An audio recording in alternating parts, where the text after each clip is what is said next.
Okay, så det man kan starte med, at man kan skrive 1 her, så 2 her, og så i stedet for fortsat med at skrive 1, 2, 3, 4, 5 og sådan noget, så kan man bare strege dem over, så bare trække dem sådan her. Det kan man også gøre med måneder. Ja, så hvis du for eksempel vil have måneder i stedet for sådan noget januar, februar, så kan du bare trække det til december, så har du bare det. Og det er bare skal det med andre tal, hvis du vil have 10, 20 for eksempel, så kan du også bare køre det sådan træk. Du kan gøre med mandag til. Så ja, man kan også gøre med ugedage, det er virkelig smart.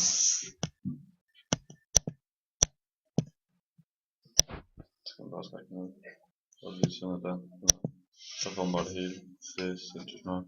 Og så en anden smart ting man gør, man kan for eksempel skrive 5 her, og så kan man sådan gå til næste, så kan man skrive 5. Så herover så trykker man lim med, så trykker man så på den her, og så kan man så trykke plus, minus, dividere, gange, ikke? Så hvis du trykker plus, og så trykker du den her, og trykker enter, så får du lige til at lægge dem sammen. Det er meget smart, det er jo lige den der divideret med den der, så gør den her labber for dig, så slipper du for det.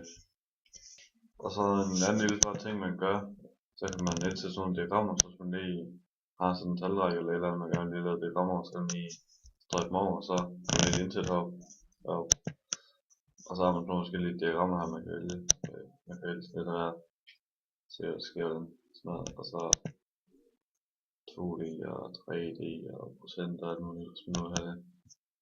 Så kan man vælge sådan lidt af det. Så jeg har sådan et fint diagram her. Så kan man lige give den sådan et navn her, hvis man følger det. Diagram med. Sådan der.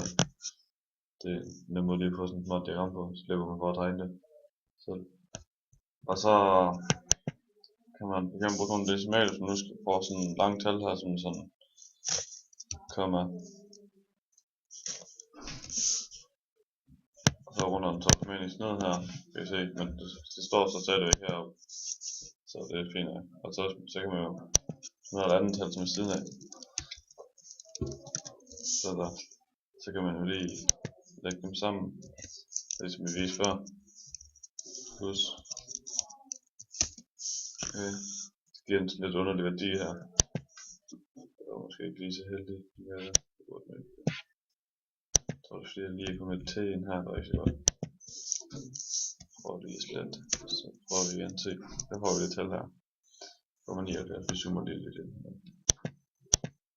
Sådan der, kommer 79. Og så det man kan så gøre, så heroppe så kan man sådan vælge, om man vil runde op, eller have flere decimaler på, så man ligesom kan sørge for, at de står sådan samme decimaler hele vejen ned, eller man kan sådan til mindre, sådan noget op og ned, og man kan også sådan manuelt lige tilføje en decimal, hvis det er.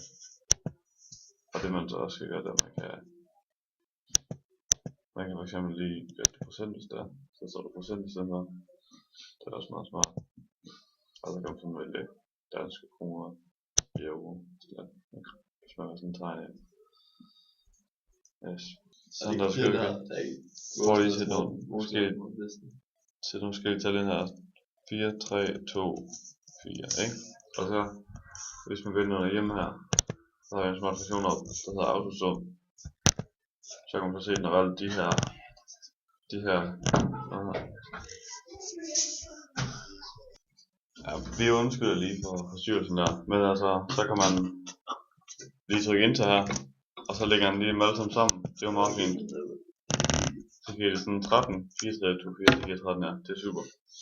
Okay, så det man for eksempel gør, så hvis man måske gerne lige vil kopiere det 13 her, man har fået, så kan man holde Ctrl nede og trykke V, kopiere den, eller man kan højreklikke, og så er Ctrl C for at kopiere, Ctrl V det for at få ud igen, så kopiere. Så kan man så, og det er smart der, zoomer lige igen.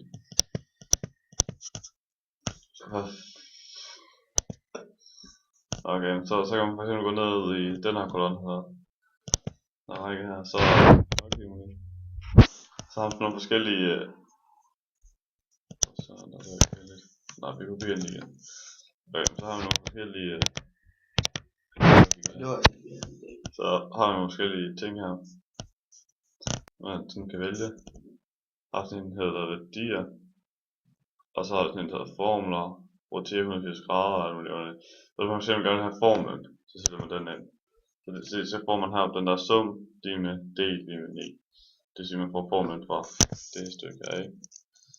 Men det man så også skal gøre, i stedet for at skrive højklik, og vi skal lige fokusere det her op igen, så helt lige, så kan se, at vi har, så kan se, den kører, man kan se, at den kører rundt om der, så kan man sådan, så indsætter man værdien i stedet for, så får vi på den værdi, der er her i stedet for formel, og det er så straf. Yes.